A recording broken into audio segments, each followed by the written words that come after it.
La Bernière sage-femme a éteint la lumière un mardi soir de septembre 2023. La maternité de Vierzon, dans le Cher, avait accueilli sa Bernière naissance 22 jours plus tôt. 800 accouchements par an au début des années 2010, 420 en 2022. Puis rien. Les berceaux sont encore là, rangés contre le mur du couloir. Personne n'est venu les chercher. Ce n'est pas une anomalie, c'est un signal. En 2023, la France a enregistré 678 000 naissances, le chiffre le plus bas depuis 1946, depuis la reconstruction d'après-guerre. Et pour la première fois depuis 1945, pour la première fois depuis 80 ans, les décès ont été plus nombreux que les naissances sur le sol français. Le solde naturel est devenu négatif. La France ne se reproduit plus. Un chiffre résume tout. 1,56 enfants par femme. C'est l'indice de fécondité de 2023, publié par l'Institut national de la statistique en janvier 2024. 1,56. Les démographes ont un mot précis pour le seuil de renouvellement des générations. 2,1. En dessous de ce seuil, une population ne se reproduit pas, elle décline. La France est à 1,56.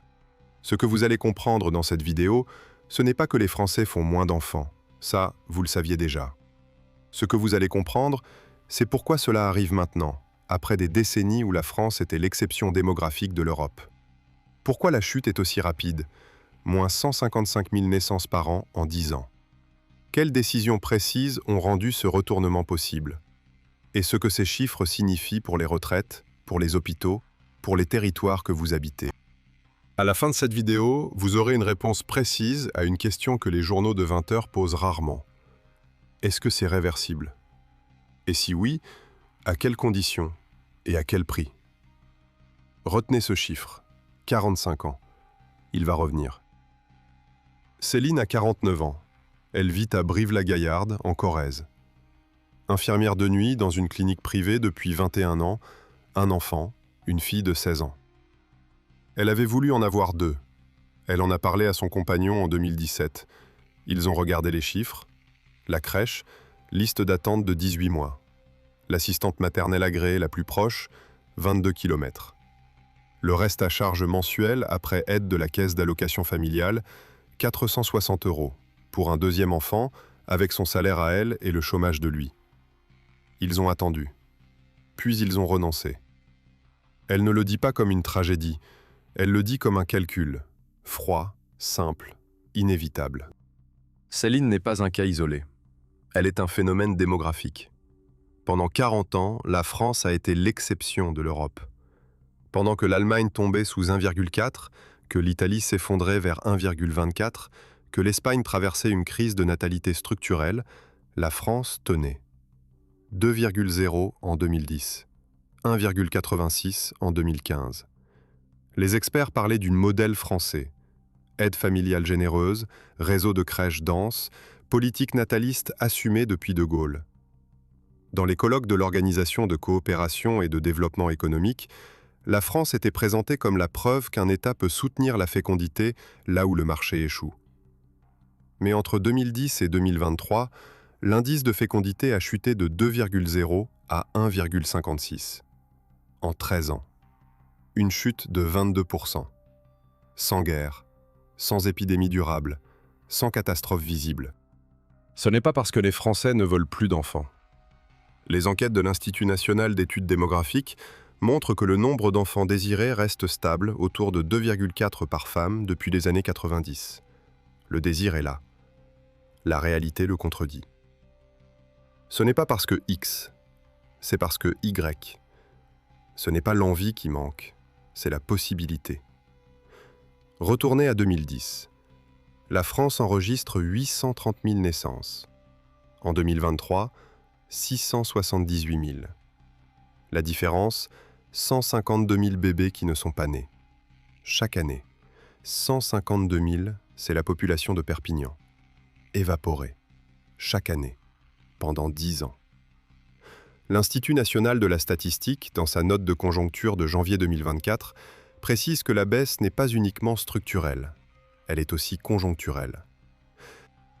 Ce qui signifie concrètement que la crise du pouvoir d'achat des années 2022 et 2023 a accéléré un recul qui existait déjà. Quand les prix de l'énergie explosent, quand le loyer mange 40% du salaire, quand l'incertitude professionnelle augmente, les projets de maternité reculent. Pas pour toujours, mais suffisamment longtemps pour changer les statistiques définitivement. Parce qu'en démographie, un enfant non né ne se rattrape pas. Une femme qui reporte à 33 ans ce qu'elle prévoyait à 29 n'a pas toujours la possibilité d'en avoir un deuxième à 37. Voici le mécanisme précis que personne ne nomme clairement dans les discours officiels. L'âge moyen à la première maternité en France est aujourd'hui de 30,9 ans. C'est un record absolu depuis que l'Institut national de la statistique mesure cet indicateur, en 1977. En 1980, la première naissance arrivait à 24 ans. En 2000, à 28 ans. En 2023, 30,9. Chaque année de report réduit mécaniquement la fenêtre de fécondité.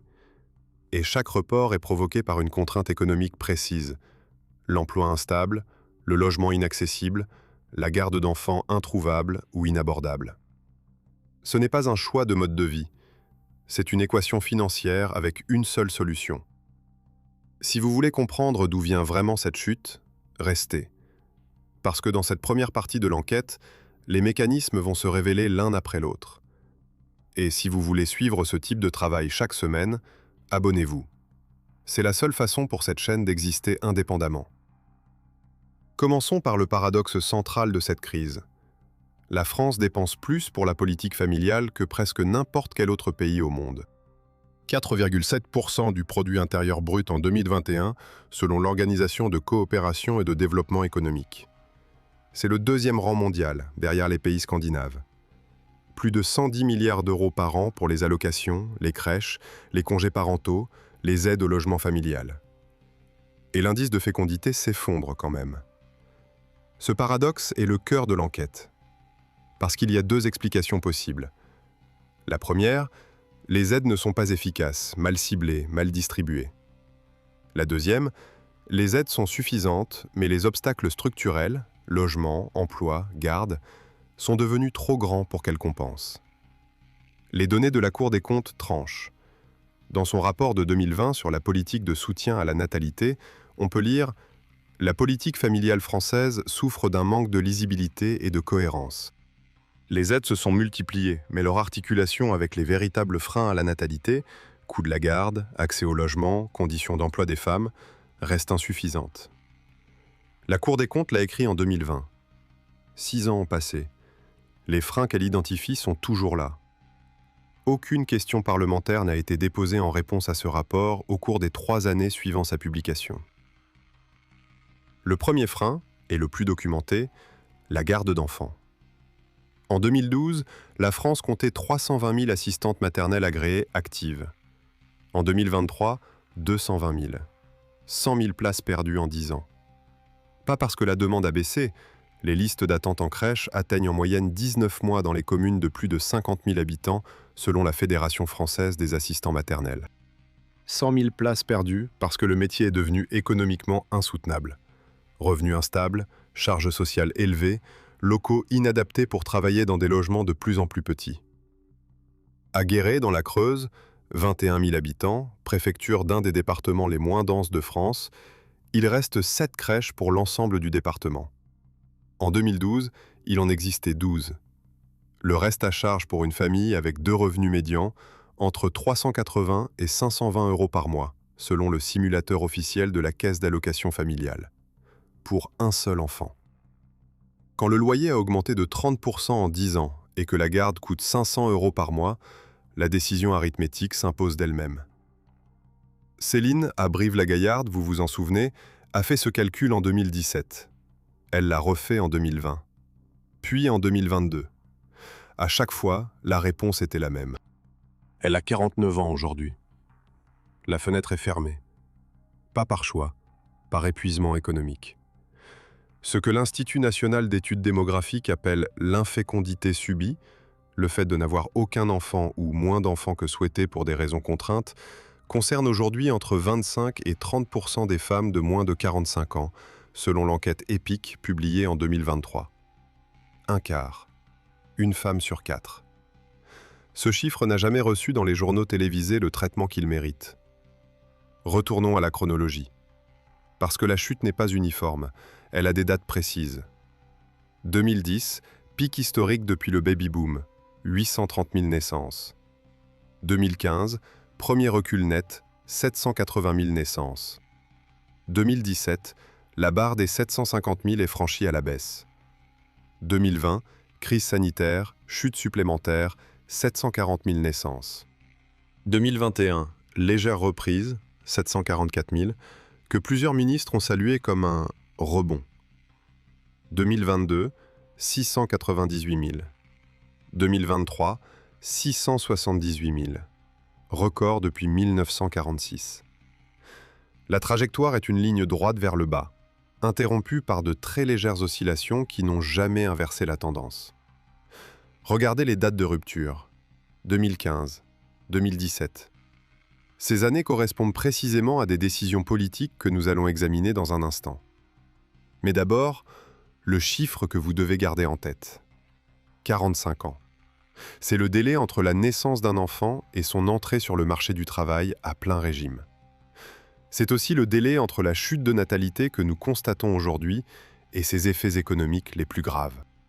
Les enfants qui ne naissent pas en 2023 ne cotiseront pas aux retraites en 2068, ne paieront pas les impôts qui financeront les hôpitaux en 2065, ne rempliront pas les classes d'école dans les petites communes qui cherchent déjà à maintenir leurs effectifs. Ce n'est pas une menace abstraite, c'est de la comptabilité démographique. Je vous l'avais dit, ce chiffre allait revenir. Parlons maintenant d'un territoire concret, parce que la crise de natalité ne se ressent pas de la même façon à Paris et dans la Creuse. Dans l'Oise, entre Compiègne et Noyon, la commune de Ribécourt-Dreslincourt compte 4200 habitants. Sa dernière maternité de proximité, à Noyon, a fermé en 2019. La plus proche est désormais à Compiègne, 42 km. Dans un département classé en partie désert médical depuis 2016 par le ministère de la Santé, selon l'arrêté du 7 novembre 2016 sur les zones sous-dotées en offre de soins, quand vous habitez Ribécourt et que vous êtes enceinte, vous faites 42 km pour une consultation prénatale. 42 km pour l'échographie du 4e mois. 42 km pour accoucher. Si vous avez une voiture, si votre employeur accepte les absences, si le carburant n'est pas en rupture. La fermeture des maternités rurales n'est pas une conséquence de la baisse de natalité. C'est une de ses causes. Les deux phénomènes se renforcent mutuellement dans une spirale que les démographes appellent la déprise territoriale. Moins de naissances provoque la fermeture de la maternité, qui décourage les jeunes familles de s'installer, ce qui réduit encore les naissances. En 1975, la France comptait 1369 maternités. En 2024, moins de 500. En 50 ans, les 2/3 ont disparu. Cette vague de fermeture a été rendue possible par le décret du 9 octobre 1998, dit « décret périnatalité », qui a fixé le seuil de viabilité à 300 accouchements annuels. Sous ce seuil, la fermeture administrative devient possible. Un texte de loi a vidé les campagnes de leur maternité. Ce n'est pas une métaphore, c'est le mécanisme exact avec sa date et son numéro. Un moment d'ironie que les archives conservent fidèlement. Le plan gouvernemental 1000 premiers jours de l'enfant, lancé en 2020 par le secrétariat d'État chargé de l'enfance, promettait un accompagnement renforcé de la naissance aux 2 ans de l'enfant et l'amélioration de l'accès aux soins de proximité pour les femmes enceintes dans les territoires sous-dotés. La même année, 2020, 5 nouvelles maternités ont fermé en France, dont celle de Creil, dans l'Oise, ville de 33 000 habitants. Le plan 1000 premiers jours existe toujours. Les maternités qui ont fermé n'ont pas rouvert. Revenons au mécanisme économique. Parce qu'il y a un deuxième frein massif que la Cour des comptes avait identifié et que les politiques continuent de sous-estimer. La situation des femmes sur le marché du travail. En France, selon les données de la Direction de l'animation de la recherche, des études et des statistiques publiées en 2023, 42% des femmes qui reviennent d'un congé maternité constatent une dégradation de leur situation professionnelle dans les 18 mois suivants. Moins bonnes évaluations, Poste redéfini, responsabilité réduite, promotion retardée. Ce n'est pas illégal dans tous les cas. La plupart de ces dégradations sont invisibles à la loi, suffisamment subtiles pour ne pas constituer une discrimination caractérisée, suffisamment réelle pour peser dans la décision d'avoir un deuxième enfant. Le mécanisme est simple. Une femme observe ce qui arrive à ses collègues après leur congé maternité. Elle tire ses conclusions, elle attend, elle reporte, elle renonce parfois. Ce phénomène a un nom dans la littérature économique, le child penalty, la pénalité économique liée à la maternité. Selon une étude de France Stratégie de 2021, cette pénalité atteint moins 21% sur les revenus des femmes dans les 10 ans suivant la naissance du premier enfant. Moins 21%. Un cinquième des revenus, effacés par la maternité. Céline, à Brive-la-Gaillarde, connaît ce chiffre sans l'avoir jamais lu dans un rapport. Elle le vit. Depuis la naissance de sa fille en 2008, elle a refusé 2 promotions qui impliquaient des horaires incompatibles avec la garde. Elle n'appelle pas ça une discrimination, elle appelle ça de la prudence. Mais l'effet sur sa trajectoire professionnelle est identique. Il existe une 3e dimension de cette crise que les analyses officielles évacuent rapidement, la question du logement. En 2010, le prix médian du mètre carré à Lyon était de 2 800 €. En 2023, 5 200 €. En 13 ans, le prix a presque doublé selon les données des notaires de France. À Bordeaux, de 2 300 à 4 800 €. À Nantes, de 2 200 à 4 000 €. Ces hausses concernent aussi les loyers. L'indice de référence des loyers est indexé sur l'inflation. Avec une inflation de 5,2% en 2022, un loyer de 1 000 € a augmenté de 52 €, automatiquement, sans négociation, sans consentement, par application mécanique de la loi. Pour une famille avec 2 enfants qui veut un appartement de 4 pièces dans une ville de taille moyenne, le budget logement représente entre 35 et 45% des revenus nets. Selon les données de la Fondation Abbé Pierre, dans son rapport sur le mal-logement de 2024, 2 200 000 ménages avec enfants sont en situation de suroccupation. Trop peu de pièces pour le nombre d'occupants. Ils ne font pas de bébés supplémentaires parce qu'il n'y a littéralement plus de place. Ce n'est pas une métaphore. C'est une réalité documentée, chiffrée, publiée. Revenez à l'équation complète. Vous voulez un deuxième enfant. Vous habitez à Roanne, dans la Loire, où votre employeur est basé. Votre loyer pour un 3 pièces, 920 €. La garde du premier enfant, 340 € par mois après aide de la caisse de location familiale. Un deuxième enfant en crèche, liste d'attente de 14 mois, aucune place disponible. Une assistante maternelle, 480 € mensuels. Vos 2 salaires combinés, au niveau des salaires médians français, 2 090 € net chacun, 4 180 €. Logement plus 2 gardes d'enfants, 1 740 €. Il reste 2 440 € par mois pour 2 adultes, 2 enfants, une voiture, l'alimentation, les vêtements, les soins de santé, l'épargne. Vous pouvez faire le calcul vous-même. Beaucoup l'ont fait. Et ils ont décidé de rester à 1. Et voici où le schéma devient troublant. Parce que ce n'est pas la première fois que la France traverse une telle crise. L'après-Première Guerre mondiale, entre 1919 et 1936, a vu l'indice de fécondité descendre sous 2 enfants par femme. La réponse de l'État avait été massive. Création du Code de la famille en 1939, allocation généralisée, puis le baby-boom de 1946 à 1975. Mais cette fois, les leviers que l'État avait alors ne fonctionnent plus de la même façon. L'économie est structurellement différente, et les politiques mises en place depuis 2010 n'ont pas stoppé la chute, elles l'ont accompagnée. Pourquoi ? C'est la question que personne n'ose poser clairement au Palais Bourbon. La Cour des comptes l'a posée en 2020. L'Assemblée nationale n'a pas débattu de ses conclusions. Aucune commission d'enquête n'a été créée sur la chute de natalité depuis 2021. Il y a eu des rapports, des groupes de travail, des plans de communication, mais pas de réforme structurelle. Regardons maintenant les décisions précises qui correspondent aux ruptures de courbe. 2015. Le premier recul net de natalité coïncide avec la réforme de la prestation d'accueil du jeune enfant. La loi de financement de la sécurité sociale pour 2015, adoptée le 19 décembre 2014, a modifié les conditions d'attribution de l'allocation de base, 943 € par an, mais désormais soumise à une condition de revenu plus restrictive. Les familles des classes moyennes, qui en bénéficiaient auparavant, en ont été partiellement exclues. Selon les données de la Direction de la recherche, des études, de l'évaluation et des statistiques, 180 000 familles ont perdu tout ou partie de cette aide entre 2015 et 2017. Ce n'est pas une coïncidence de calendrier, c'est un mécanisme documenté. 2017, deuxième rupture. La réduction des allocations familiales pour les ménages entre 3 500 et 5 000 € net mensuels, décidée par la loi de finances rectificative de 2015 mais appliquée progressivement, a touché précisément les familles qui, statistiquement, avaient le plus souvent un troisième enfant. L'effet sur les familles nombreuses est mesurable dans les statistiques de l'Institut national de la statistique dès 2017. Et ici, la question que les rapports n'osent pas poser directement.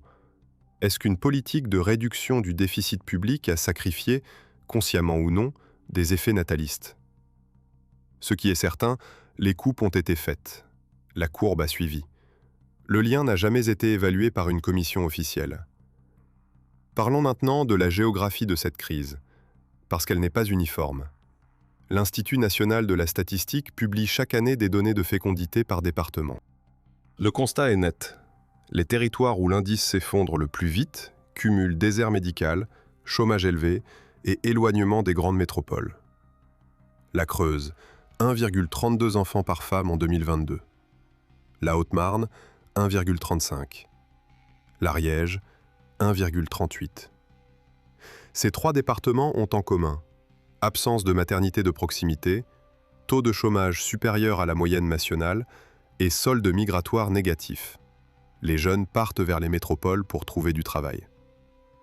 Ceux qui restent vieillissent et les naissances disparaissent. La France métropolitaine vieillit de l'intérieur, en commençant par ses marges. Un homme s'appelle Laurent, il a 52 ans. Il est agriculteur à Sainte-Colombe, dans l'Aveyron. 190 habitants. Il a 2 fils. Ni l'un ni l'autre ne reprendra l'exploitation. L'un est technicien informatique à Toulouse, l'autre est en apprentissage dans la restauration, à Millau. Son voisin, 60 ans, vend sa ferme à un groupement d'investisseurs depuis que ses enfants ont refusé de revenir. La commune n'a pas eu de naissance depuis 2 ans. Le village se vide par le bas. Cette formule, tirée d'un rapport du Sénat sur la dévitalisation des territoires ruraux, publié en octobre 2023, après 6 mois d'audition de 43 élus locaux, désigne précisément ce phénomène. Les jeunes partent, les naissances baissent, les équipements ferment, ce qui décourage les jeunes de revenir, ce qui réduit encore les naissances. Ce n'est pas une théorie. C'est le constat de 9 sénateurs qui ont traversé la France. Curieux d'ailleurs que cette spirale concerne simultanément la natalité, les déserts médicaux et la désindustrialisation. 3 phénomènes traités comme distincts dans les discours officiels.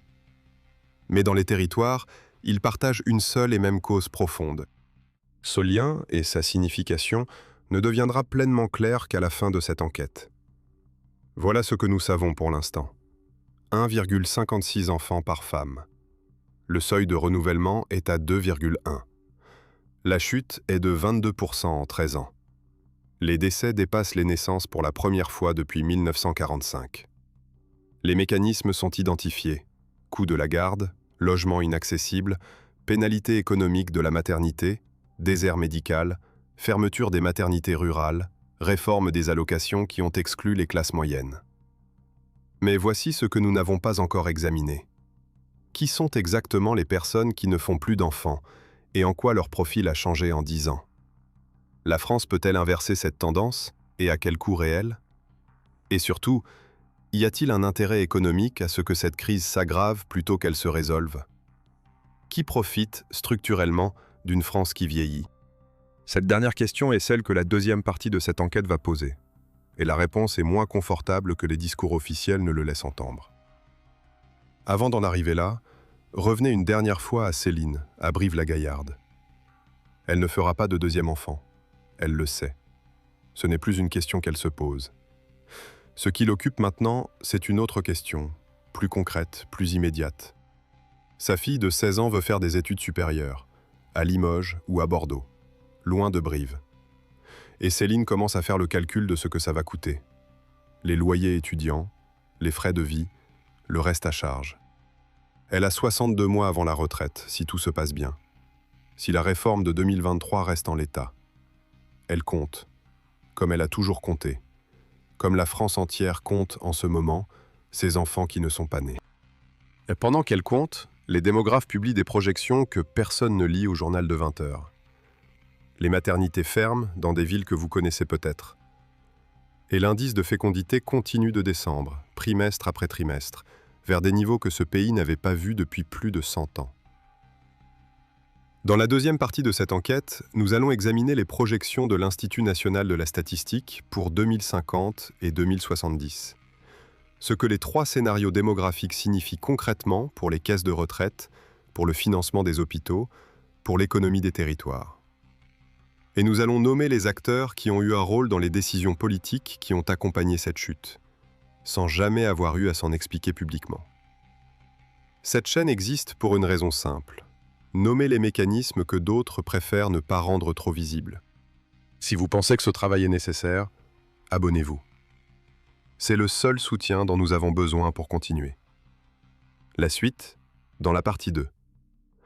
En novembre 2021, l'Institut national de la statistique a publié ses projections de population française à l'horizon 2070. Le document fait 142 pages. Il est disponible en ligne. Il a été téléchargé, dans les 3 mois suivant sa publication, à peu près autant de fois que le dernier rapport de la Commission des finances de l'Assemblée nationale sur la taxe d'habitation. C'est-à-dire très peu. Ce rapport contient 3 scénarios. Le scénario A, dit haut, suppose que l'indice de fécondité remonte progressivement vers 1,85 d'ici 2070, que l'espérance de vie continue de progresser et que les flux migratoires se maintiennent. Dans ce cas, la France atteint 70 millions d'habitants en 2070. Le scénario B, dit central, maintient la fécondité à son niveau actuel avec une légère remontée. La France plafonne autour de 68 millions. Le scénario C, dit bas, prolonge la tendance actuelle sans correction. La France redescend vers 60 millions d'habitants d'ici 2070. Mais voici ce que les 3 scénarios ont en commun. Quel que soit le niveau de fécondité retenu, haut, central ou bas, la part des personnes de plus de 65 ans dans la population française dépasse 29% en 2070, contre 21% aujourd'hui. Dans tous les scénarios, sans exception, la France vieillit. La seule variable, c'est la vitesse. Ce vieillissement n'est pas une opinion politique, c'est l'arithmétique des cohortes déjà nées. Les Françaises qui auront 65 ans en 2050 sont nées en 1985. Elles existent. Elles vont vieillir. Ce qu'on peut encore changer, c'est le nombre d'actifs qui travailleront pour financer leur retraite. Et c'est là que le chiffre de 45 ans, que je vous avais demandé de retenir, prend toute son ampleur. Les enfants qui ne naissent pas en 2024 n'entrent pas sur le marché du travail avant 2042. Ils ne cotisent pas à l'assurance retraite avant 2045. Ils ne paient pas l'impôt sur le revenu en volume plein avant 2050. C'est l'horizon invisible de toutes les décisions prises aujourd'hui. Et c'est l'horizon que les cycles électoraux, 5 ans pour l'Assemblée nationale, 7 ans pour l'Élysée, ne permettent structurellement pas d'intégrer. Céline, à Brive-la-Gaillarde, sait combien de temps elle a avant la retraite. Elle le sait à 10 jours près. Ce que le Conseil d'orientation des retraites sait, lui, c'est combien de personnes comme Céline seront encore actives en 2045 pour financer les pensions des retraités de cette année-là. Le Conseil d'orientation des retraites est un organisme indépendant, créé en 2001. Il publie chaque année un rapport d'ensemble sur l'état financier du système de retraite français. Le rapport annuel de 2023, publié en juin 2023, soit quelques semaines avant l'application définitive de la réforme reportant l'âge légal à 64 ans, contient une projection longue durée que très peu de commentateurs ont citée. En 2020, le ratio d'actifs cotisants par retraité était de 1,7. En 2040, selon le scénario central du Conseil d'orientation des retraites, il sera de 1,4. En 2060, 1,2.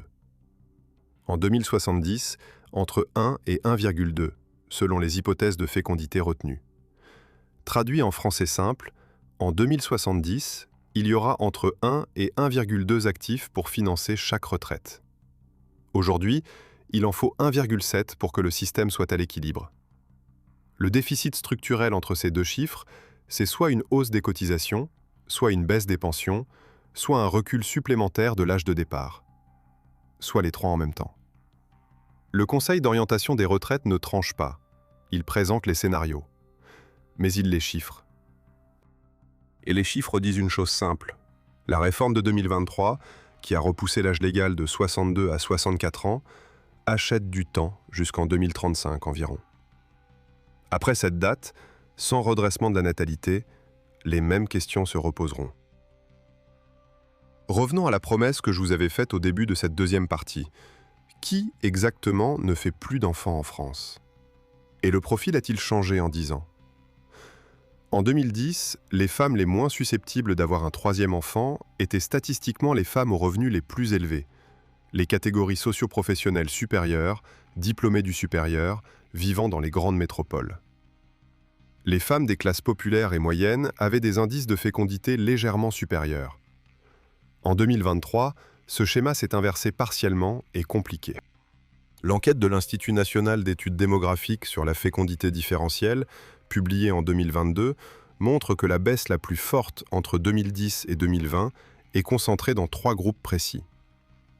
Premier groupe, les femmes entre 25 et 32 ans avec un emploi à durée déterminée ou précaire. Ce groupe représentait 28% des femmes en âge de procréer en 2022. Leur indice de fécondité moyen est tombé à 1,25, soit 30% en dessous de la moyenne nationale.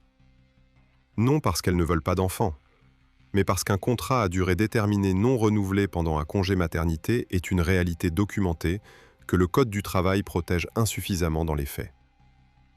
Deuxième groupe, les femmes vivant dans les zones de désert médical, communes de moins de 5000 habitants, sans maternité à moins de 45 minutes.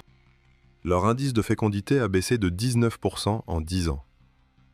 La corrélation géographique entre fermeture de maternité et baisse de natalité est statistiquement significative, selon une étude de la Direction de la recherche, des études, de l'évaluation et des statistiques de 2023. Troisième groupe, les femmes de plus de 35 ans qui n'ont pas encore eu d'enfants, classées dans ce que les démographes appellent l'infécondité définitive précoce. Ce groupe a augmenté de 40% en volume entre 2010 et 2023. Ces femmes ne sont pas infertiles médicalement dans leur grande majorité. Elles sont arrivées à 35 ans sans avoir trouvé les conditions, économiques, résidentielles, conjugales, professionnelles, qui rendaient le projet réalisable. Ce n'est pas un profil marginal. C'est 15% des femmes de 50 ans en 2023 qui n'ont pas eu d'enfants, contre 10% en 2010. Un tiers de plus en 13 ans. Si vous avez regardé des vidéos sur la démographie mondiale, vous avez probablement entendu parler de la Corée du Sud. C'est l'exemple extrême. En 2023, l'indice de fécondité coréen est tombé à 0,72, moins d'un enfant par femme. Le gouvernement de Séoul a consacré 280 milliards de dollars de fonds publics aux politiques natalistes entre 2006 et 2023. Résultat, la courbe a continué de baisser. Pourquoi est-ce que je vous cite la Corée du Sud dans un documentaire sur la France? Parce que l'exemple coréen démontre quelque chose de fondamental que les économistes débattent depuis 20 ans. Au-delà d'un certain seuil d'obstacles économiques et culturels à la maternité, les aides financières directes ne suffisent plus. Le problème n'est plus résolu par la subvention, il est structurel. La question pertinente est donc, où se situe la France par rapport à ce seuil? La réponse honnête est « personne ne le sait avec certitude ». Ce que l'on sait, c'est que la France n'est pas encore en Corée du Sud. 1,56, c'est bas. Mais c'est encore au-dessus de la Corée, du Japon, de l'Italie, de l'Espagne, de la Pologne. La France a une marge. Petite, rétrécissante, mais réelle. Ce qui a fonctionné ailleurs, et c'est important de le nommer précisément, n'est jamais la seule aide financière. C'est la conjonction de 3 conditions simultanées. La Suède est l'exemple le plus étudié. Entre 1985 et 2010, l'indice de fécondité suédois est remonté de 1,60 à 1,89. Non pas grâce à des allocations plus généreuses, La Suède dépensait déjà beaucoup. Mais grâce à 3 réformes simultanées, la réduction du reste à charge de la garde à un maximum de 3% du revenu familial, garanti par la loi Max Taxa de 2002, le congé parental partageable et non transférable pour les pères, avec une prime financière si le père prenait au moins 90 jours, et la flexibilité du temps de travail rendue obligatoire pour les parents d'enfants de moins de 12 ans, avec un droit de réduction du temps de travail sans perte d'ancienneté, 3 réformes simultanées. Pas d'échec. Des conditions structurelles. En France, aucune de ces 3 réformes n'existe dans sa version complète. Le reste à charge de la garde n'est pas plafonné à 3%. Il varie selon les revenus et les territoires, avec des écarts de 1 à 5. Le congé parental du père est théoriquement partageable depuis la réforme de 2021, mais sa durée non transférable est de 28 jours, contre 90 jours en Suède. Et le droit à la réduction du temps de travail pour les parents n'est pas garanti légalement. Il est soumis à négociation avec l'employeur. La Suède a fait le choix en 2002. La France discute encore en 2026. Et maintenant, la question que peu de commentateurs posent directement. Qui profite d'une France qui vieillit? Ce n'est pas une question complotiste, c'est une question d'économie politique élémentaire. Chaque transformation structurelle d'une société crée des perdants et des gagnants. Identifier les gagnants permet de comprendre pourquoi certaines réformes n'avancent pas. Premier gagnant identifiable, le secteur des établissements d'hébergement pour personnes âgées dépendantes, les EHPAD. En 2010, le marché français des maisons de retraite représentait 19 milliards d'euros de chiffre d'affaires annuel. En 2023, 27 milliards. La projection à 2040, calculée par France Stratégie dans son rapport sur l'économie du vieillissement, dépasse 40 milliards. Un marché qui double en 30 ans, porté mécaniquement par le vieillissement démographique. Ce marché existe en grande partie parce que les familles ne peuvent plus ou ne veulent plus assumer la dépendance à domicile. Ce marché grandit lorsque la France vieillit. Il rétrécit si la France fait plus d'enfants et que les solidarités familiales se renforcent. Ce n'est pas un jugement moral sur les acteurs de ce secteur. C'est un mécanisme économique. Deuxième gagnant, le secteur de l'assurance dépendance. Les contrats d'assurance dépendance ont enregistré une croissance de 42% en volume de souscription entre 2015 et 2023, selon les données de la Fédération française de l'assurance. Un Français qui anticipe de vieillir sans famille nombreuse proche souscrit plus facilement un contrat d'assurance dépendance. Le marché est directement alimenté par la crainte du vieillissement solitaire. Troisième gagnant, plus indirect mais peut-être le plus puissant, le secteur immobilier. Une population vieillissante qui se concentre dans les métropoles pour accéder aux soins et aux services libère les territoires ruraux, où les prix immobiliers baissent ou stagnent, et comprime la demande de logements familiaux dans les grandes villes, maintenant les prix à la hausse. Ce n'est pas que les promoteurs immobiliers souhaitent une baisse de natalité. C'est que le modèle économique de la tension immobilière est structurellement compatible avec elle. Quatrième dimension, plus politique celle-là, la question migratoire. Une France en déclin démographique a objectivement besoin d'immigration pour maintenir sa population active. Ce constat arithmétique est utilisé par des acteurs très différents, avec des agendas très différents. Ceux qui veulent augmenter les flux migratoires légaux qualifiés et ceux qui veulent empêcher les réformes natalistes en arguant que l'immigration suffit. Les deux camps ont intérêt, pour des raisons opposées, à ce que la question nataliste reste non résolue. L'immigration compense-t-elle réellement le déclin de natalité? En volume brut, partiellement. Le solde migratoire français, autour de 180 000 personnes par an selon l'INSEE, compense une partie du déficit naturel. Mais les démographes soulignent un phénomène documenté. Les descendants d'immigrés, nés et socialisés en France, adoptent en 2 générations les comportements de fécondité de la population générale. L'immigration est un amortisseur temporaire, pas une solution structurelle. Le Haut Conseil à l'intégration l'a formulé dans son rapport de 2019. La contribution démographique de l'immigration à la natalité française ne peut être envisagée que comme un facteur d'atténuation à court terme, non comme une alternative à une politique nataliste structurelle. Voici maintenant le moment du document qu'on n'a pas voulu entendre. En 2020, le Haut Conseil de la famille, de l'enfance et de l'âge, créé par le décret du 1er octobre 2006, a remis au gouvernement un rapport de 93 pages intitulé « Baisse de la natalité, constats et leviers d'action ». Ce rapport identifiait 5 leviers prioritaires. La réforme du reste à charge de la garde d'enfants, la création d'un droit opposable à l'assistante maternelle dans les zones rurales, la réforme du congé parental pour les pères, le plafonnement des hausses de loyer pour les familles avec enfants et la révision de la fiscalité familiale pour les classes moyennes. Le rapport a été remis au secrétariat d'État en charge de la famille en juillet 2020. Aucune des 5 mesures prioritaires n'a été mise en œuvre entre 2020 et 2025. En 2022, le président de la République avait annoncé que la natalité serait grande cause du quinquennat. La formule a été prononcée lors d'une conférence de presse en janvier 2023. Elle a disparu des discours officiels en juin de la même année, absorbée par le débat sur la réforme des retraites. Ce n'est pas une anecdote politique.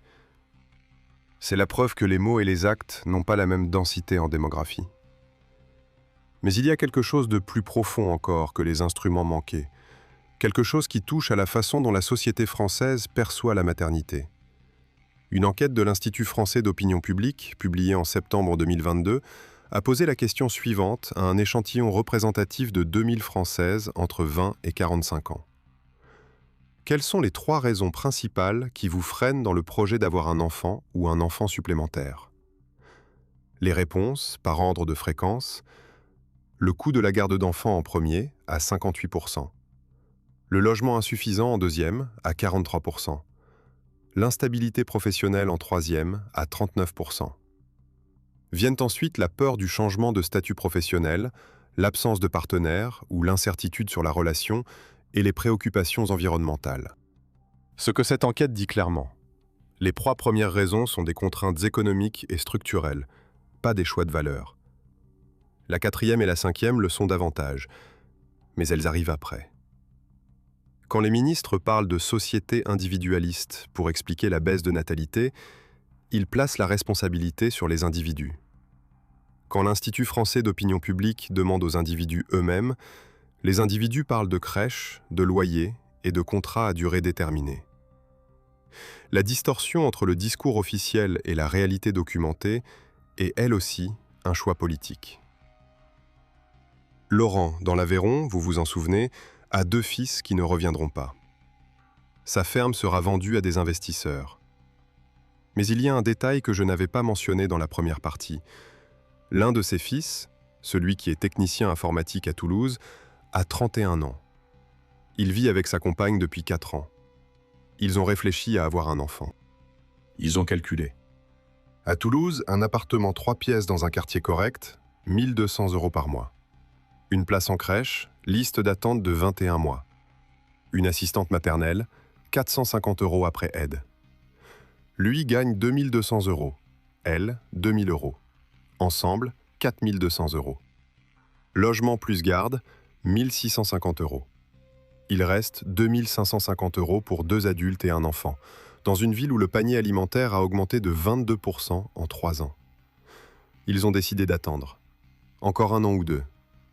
Ce « encore 1 an ou 2 », quand il est prononcé à 31 ans, devient souvent, finalement, juste 1 à 37 ans. Et parfois, finalement, aucun à 42. Permettez-moi maintenant de vous poser la question que vous attendez depuis le début. Est-ce réversible? La réponse démographique est nuancée, mais pas désespérée. Un indice de fécondité n'est pas une constante physique. Il peut remonter. Il l'a fait en France après 1945, il l'a fait en Suède entre 1985 et 2010.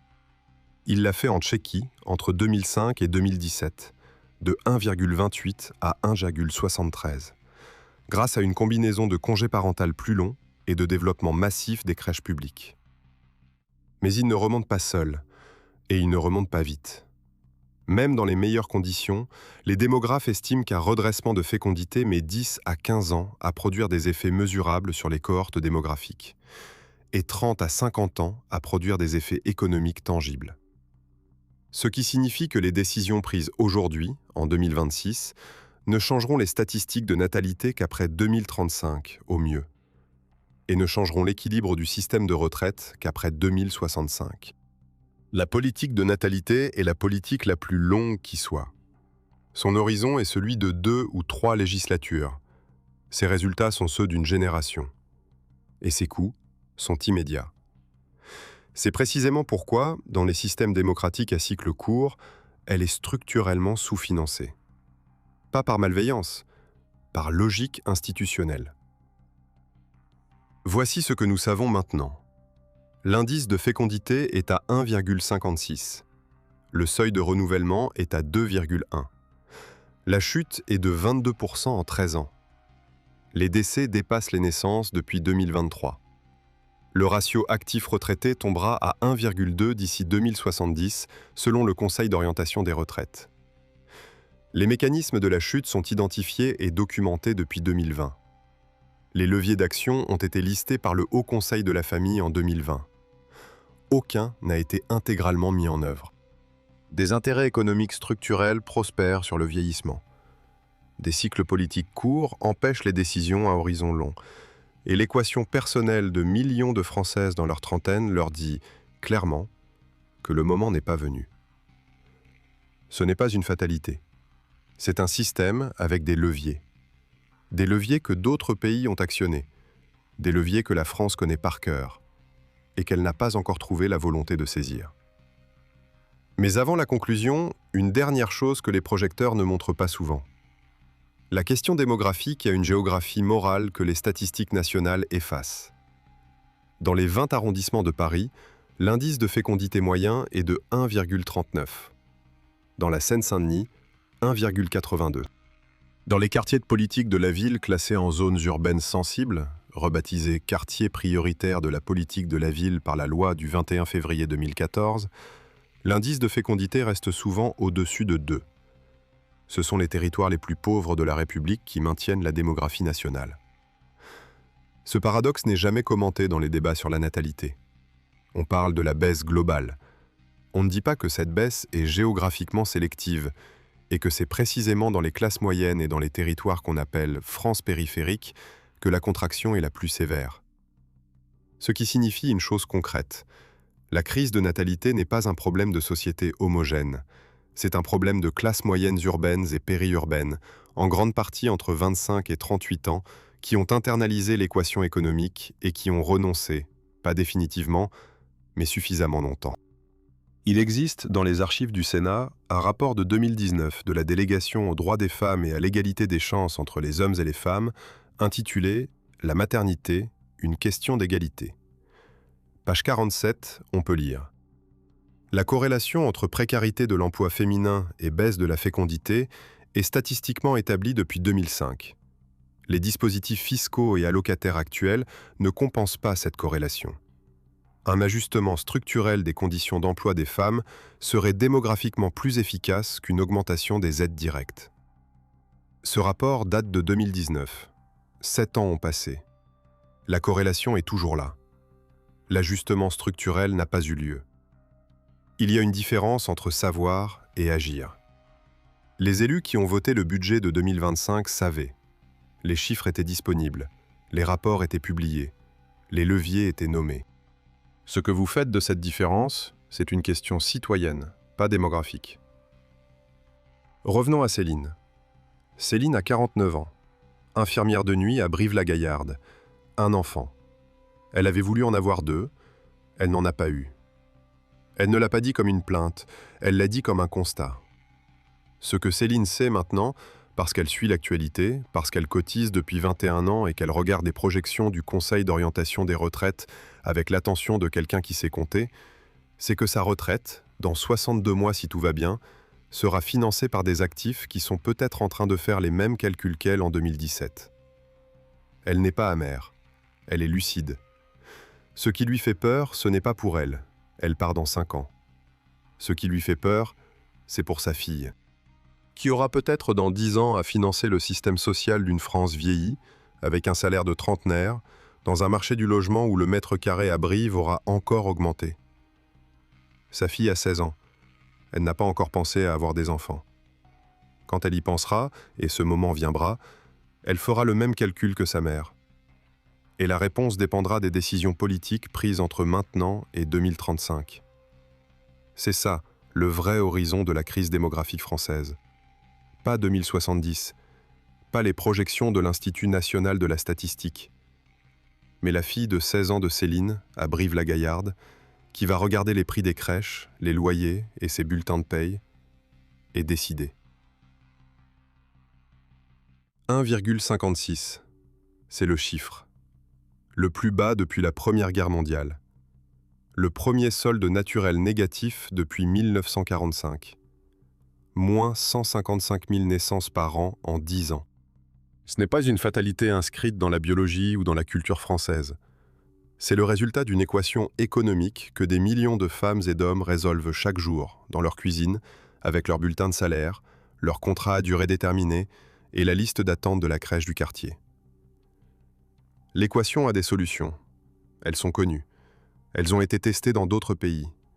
Elles ont un coût immédiat et un bénéfice différé de 45 ans. Et 45 ans, le chiffre que je vous avais demandé de retenir au début de la première partie, c'est exactement le délai qui sépare les décisions d'aujourd'hui de leurs conséquences. C'est le délai entre un enfant né et un cotisant. C'est la distance entre ce qui est politiquement faisable dans un cycle électoral et ce qui est démographiquement nécessaire sur une génération. C'est le délai que la France n'a jamais vraiment regardé en face. Elle commence, peut-être, à s'en approcher.